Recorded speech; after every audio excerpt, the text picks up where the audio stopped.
الحمدللہ وکفا والصلاة والسلام علی سید الانبیاء اما بعد اعوذ باللہ من الشیطان الرجیم بسم اللہ الرحمن الرحیم وَإِذْ أَخَذْنَا مِنَ النَّبِيِّينَ مِيثَاقَهُمْ وَمِنْكَ وَمِن نُوحٍ وَإِبْرَاهِيمَ وَمُوسَى وَعِيسَى ابْنَ مَرْيَمَ وَأَخَذْنَا مِنْهُمْ مِيثَاقًا غَلِيظًا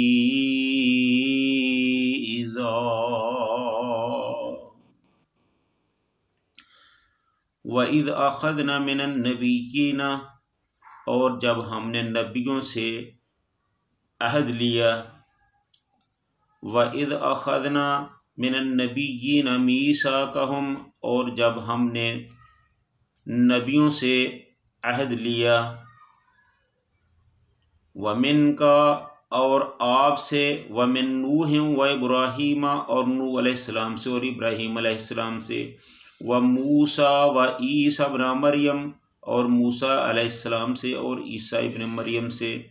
وَأَخَذْنَا مِنْهُمْ،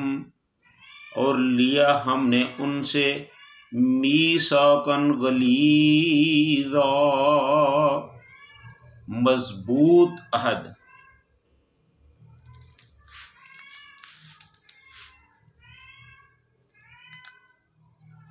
اس آیت سے متعلق دو قسم کی تفسیر کی جاتی ہے۔ کچھ مفسرین کہتے ہیں کہ یہ جس عہد کا ذکر کیا گیا ہے، یہ وہ عہد ہے جو اللہ تعالیٰ نے انبیاء سے لیا کہ جب میں آپ کو نبوت اور رسالت دے کر دنیا میں بھیج دوں اور آپ کی نبوت اور رسالت کا دور چل رہا ہو، تو اس وقت آپ کے پاس میرا آخری نبی حضرت محمد صلی اللہ علیہ وآلہ وسلم تشریف لے آئیں، تو آپ نے اپنی نبوتوں کو ختم کر دینا ہے، اپنی رسالتوں کو ختم کر دینا ہے، اور رسول اللہ صلی اللہ علیہ وسلم پر آپ نے ایمان لانا ہے اور ان کی مدد بھی کرنی ہے۔ تو دوسری تفسیر اس کی یہ کی جا رہی ہے کہ جیسا کہ سورہ احزاب شروع سے لے کر اب تک جو ایک خصوصی ٹاپک چل رہا ہے کہ جو عہد جاہلیت کی رسوم و رواج تھے ان کو ختم کرنے کے لیے اللہ تعالیٰ نے اپنے نبی صلی اللہ علیہ وسلم کو احکامات دیے، تو وہ کچھ احکامات ایسے تھے کہ رسول اللہ صلی اللہ علیہ وآلہ وسلم کو ان پر عمل کرنا تھوڑا مشکل ہو رہا تھا۔ وہ محسوس کر رہے تھے کہ اگر ہم اس پر عمل کریں گے تو لوگ اسلام کے خلاف اس قسم کا پروپیگنڈا کریں گے، اور خصوصاً جو اس وقت لوگ منہ بولا بیٹا بناتے تھے اور اس کو سگے بیٹوں کی طرح ہی سمجھتے تھے، ان کے معاملات سگے بیٹوں کی طرح ہی کرتے تھے،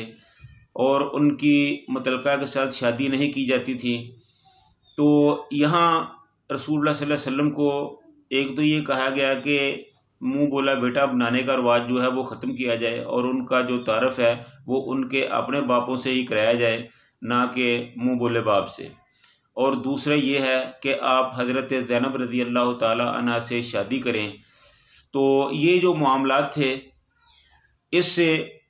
رسول اللہ صلی اللہ علیہ وسلم کچھ پس و پیش کا شکار ہو رہے تھے، سوچ رہے تھے، کیونکہ وہ یہ سوچتے تھے کہ جب ان چیزوں پر ہم عمل کریں گے تو جو کافر ہیں، منافق ہیں، وہ ہمارے خلاف پروپیگنڈا کریں گے جس سے اسلام کو نقصان کا اندیشہ ہے۔ تو اللہ تعالیٰ نے اس موقع پر بھی یہ عہد جو اللہ تعالیٰ نے انبیاء سے لیا تھا، خصوصاً یہ جو لفظ کہا ہے کہ من کا ومن نوح و ابراہیم و موسیٰ و عیسیٰ، کہ آپ سے بھی ہم نے یہ عہد لیا ہوا ہے۔ وہ کیا عہد ہے؟ وہ یہی ہے کہ تمام انبیاء سے یہ عہد لیا گیا تھا کہ جب ہم آپ کو شریعت دے کر، نبوت دے کر بھیجیں، تو آپ کا یہ کام ہے کہ جو آپ کو ہمارا حکم ہو آپ اس پر فوری طور پر عمل کریں، اس پر سوچنے کا آپ کو حق نہیں ہے۔ یہ نہ دیکھیں کہ اگر ہم نے اس پر عمل کیا تو لوگ کیا کہیں گے، لوگوں کا ری ایکشن کیا ہوگا، وہ اس پر کس قسم کا تبصرہ کریں گے، تو اس سے ہمارے لیے مشکلات پیدا ہوں گی۔ تو یہ اللہ تعالیٰ نے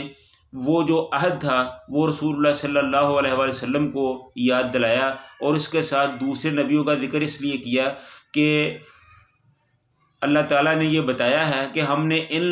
انبیاء سے بھی ایسے ہی عہد لیے تھے جو آپ سے لیا ہے، تو ان لوگوں نے بھی، ان انبیاء نے بھی ہمارے عہد پر مکمل عمل کیا ہے، اور آپ بھی ایسا ہی کریں۔ تو اس کے بعد رسول اللہ صلی اللہ علیہ وآلہ وسلم نے اللہ تعالیٰ کے ان احکامات پر عمل کرتے ہوئے عمل کیا، جس سے وہ جو عہد جاہلیت کی رسوم تھی، ان جو رواج تھے وہ ختم ہوئے، اور خصوصاً متبنہ کے حوالے سے، منہ بولا بیٹا جو بنایا جاتا ہے، اس کے حوالے سے یہ خصوصی احکامات دیے کہ ایک تو آئندہ کسی کو منہ بولا بیٹا نہیں بنانا، اور دوسرا یہ ہے کہ جب بھی آپ کو ان کا تعارف کرانا پڑے، کسی کو بتانا پڑے، تو ان کو ان کے باپوں کے حوالے سے ہی بتانا ہے۔ اور اس کے بعد حضرت زینب رضی اللہ تعالیٰ عنہ کے ساتھ شادی کا جو معاملہ تھا وہ اس پر آپ نے لازمی عمل کرنا ہے۔ تو حضور صلی اللہ علیہ وآلہ وسلم نے اس اللہ تعالیٰ کے اس عہد کو یاد کرانے کے بعد ان چیزوں پر سختی سے عمل کیا، جس کی وجہ سے اللہ تعالیٰ نے اسلام کو بہت زیادہ عزت توقیر سے نوازا، رسول اللہ صلی اللہ علیہ وسلم کو اور اسلام کو اس سے بہت زیادہ فائدہ ہوا۔ کفر اور عہد جاہلیت کی جو رسومات تھی وہ ٹوٹ گئی، اور نئے احکامات شریعت کے جو تھے وہ اس میں داخل ہوئے، تو مسلمانوں کے لیے، مسلمانوں کے معاشرے کے لیے اس میں آسانیاں پیدا ہوئیں۔ تو یہاں بھی اس بات کا ہی اللہ تعالیٰ نے ذکر کیا ہے، وہی معاہدہ جو ہے، جو میثاق ہے، وہی یاد کرایا ہے کہ میں نے تمام نبیوں سے یہ عہد لیا ہوا ہے، آپ سے بھی لیا ہے، اور نوح علیہ السلام اور ابراہیم علیہ السلام سے بھی یہ عہد لیا تھا، موسیٰ اور عیسیٰ ابن مریم سے بھی لیا تھا۔ یہ ایک ایسا عہد ہے جو بڑا ہی مضبوط ہے، اور وہ یہی تھا کہ جب ہم آپ کو کسی قسم کا کوئی حکم دیں تو آپ نے فوری طور پر اس پر عمل کرنا ہے۔ یہ ہمارا کام ہے کہ آپ کو حکم کب دینا ہے، کیسا دینا ہے،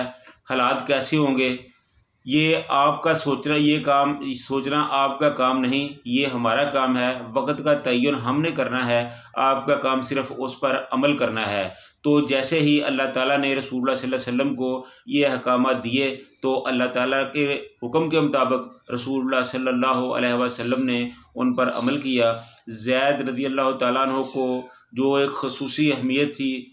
بیٹے کی، وہ ختم کرائی۔ اس کے بعد حضرت زینب رضی اللہ تعالیٰ عنہ کے ساتھ رسول اللہ صلی اللہ علیہ وسلم کا نکاح ہوا۔ تو اس کے بعد جو وہ بہت پرانی صدیوں سے چلی آ رہی رسومات تھیں وہ ختم ہوئی، گو کہ وقتی طور پر مشرکین، کفار اور منافقین اور یہودیوں نے بہت سی باتیں بنائیں، لیکن اللہ تعالیٰ نے رسول اللہ صلی اللہ علیہ وسلم سے فرمایا کہ اے میرے نبی، تو نے ان کی باتوں پر دھیان نہیں دینا، بس آپ نے وہی کرنا ہے جو آپ کو حکم دیا جا رہا ہے۔ تو آپ صلی اللہ علیہ وآلہ وسلم نے اللہ کے حکم کے مطابق جو ان کو حکم دیا گیا تھا اس پر عمل کیا، اور اللہ تعالیٰ نے مسلمانوں کو، اسلام کو عزت اور توقیر سے نوازا۔ تو ہمارا بھی یہی فرض ہے کہ جس طرح رسول اللہ صلی اللہ علیہ وسلم نے اللہ کے حکم پر عمل کرتے ہوئے اسلام کے لیے